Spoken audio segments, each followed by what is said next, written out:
Hello students, आज हम पढ़ेंगे मेटल एंड नॉन मेटल में डिफरेंस और रिएक्टिव सीरीज बहुत आसान तरीके से याद करने के लिए। और अगर आपको ये चैनल पसंद आए तो please like, subscribe and share करें, जिससे हमारे मेल अगर सब्सक्राइबर 1K हो जाएं तो हम लाइव क्लासेस शुरू कर सकेंगे और आपको भी इससे बहुत फ़ायदे होंगे। तो हम शुरू करते हैं मेटल एंड नॉन मेटल्स के डिफरेंस। सबसे पहले हम मेटल्स की बात करते हैं। तो मेटल्स के फिज़िकल प्रॉपर्टीज़ आपको पहले पता ही होगा, लेकिन मैं फिर से बता देता हूँ। उसके फिज़िकल प्रॉपर्टी है, पहला कि वो मेलिएबल होता है, मेलिएबिलिटी होती है उसमें।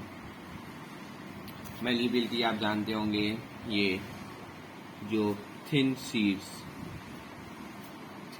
शीट्स में जो होता है कर सकते हैं हम, उसी को मेलिएबिलिटी कहते हैं। और दूसरा हमारा आता है डक्टिलिटी।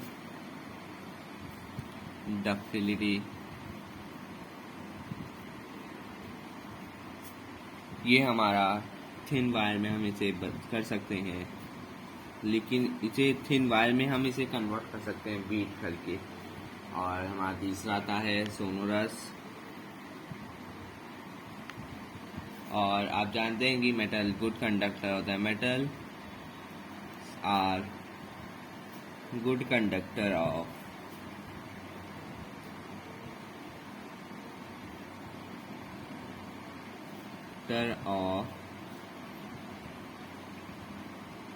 heat and electricity। ये भी आपको पता ही है। और अब हम अगर बात करें नॉन मेटल्स की, तो आइए नॉन मेटल्स में भी फिजिकल प्रॉपर्टी देख लेते हैं। ये नॉन मेलिएबिलिटी होता है,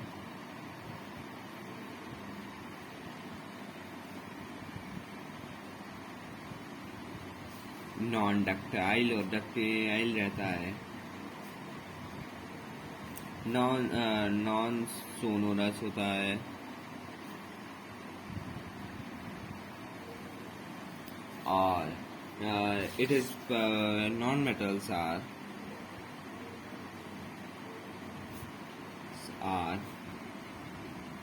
poor conductor of heat and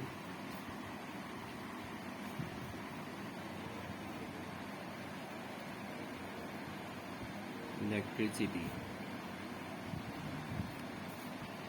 अगर मुझे लगता है कि आपको इसमें कोई दिक्कत नहीं होगी। अगर आपको इसमें दिक्कत है तो प्लीज़ कमेंट में आप बता दीजिए, मैं आपको और इसे अच्छे से एक्सप्लेन कर दूंगा। अब हम आपकी रिएक्टिविटी सीरीज़ के बारे में आते हैं। आइए रिएक्टिव सीरीज़ देखें। रिएक्टिविटी सीरीज़ मैं जानता हूँ इसे याद करने में बहुत दिक्कतें देती हैं, लेकिन मैं आपको इतना सिंपल तरीका बताऊँगा कि इससे आपको याद रहेगा। रिएक्टिव सीरीज में याद करने के लिए ये देखिए, पुलिस ऑफ स्कॉटलैंड caught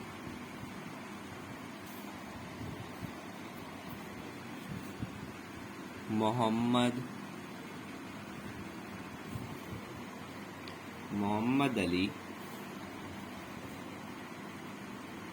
जिंदा in London, cursed mercury,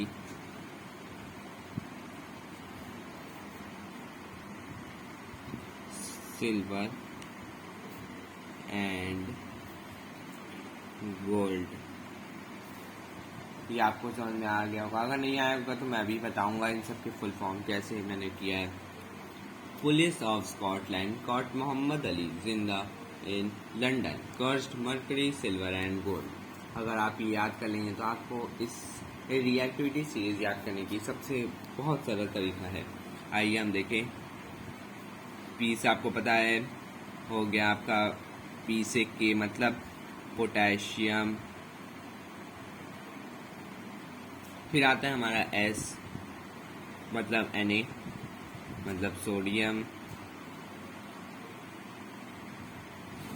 फिर आता है हमारा Ca मतलब कैल्शियम।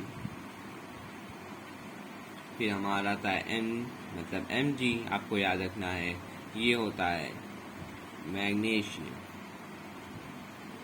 फिर हमारा आता है Al मतलब Al, और अगर आप यह हमेशा याद रखिए कि इसका एल्यूमिनियम।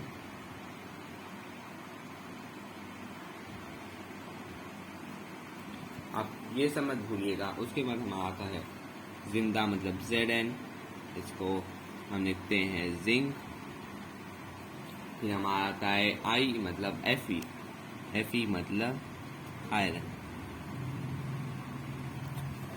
फिर हमारा आता है आयरन के बाद लंदन, इनके बाद लंदन, तो L से आप याद रखिए कि लेड का सिंबल होता है Pb। फिर आता है हमारा कॉर्ड मतलब Cu, और Cu से आपको याद रखना है कॉपर। फिर मरकरी का हमारा होता है Hg, और सिल्वर का होता है हमारा Ag, और गोल्ड का हमारा होता है Au। आपको हमेशा ये याद रखना है कि ये जो रिएक्टिविटी सीरीज है हमेशा ऐसे ऊपर से नीचे होनी चाहिए, क्योंकि जो पोटेशियम है जो सबसे ऊपर लिखा है वो सबसे मोस्ट रिएक्टिव है, और ये जो सबसे नीचे है गोल्ड, ये सबसे कम है रिएक्टिव में। तो मुझे लगता है कि आपको ये समझ में आ गया होगा। अगर आपको कहीं भी नहीं समझ में आया तो कमेंट करके प्लीज़ हमें बताएं, और लाइक, सब्सक्राइब एंड शेयर।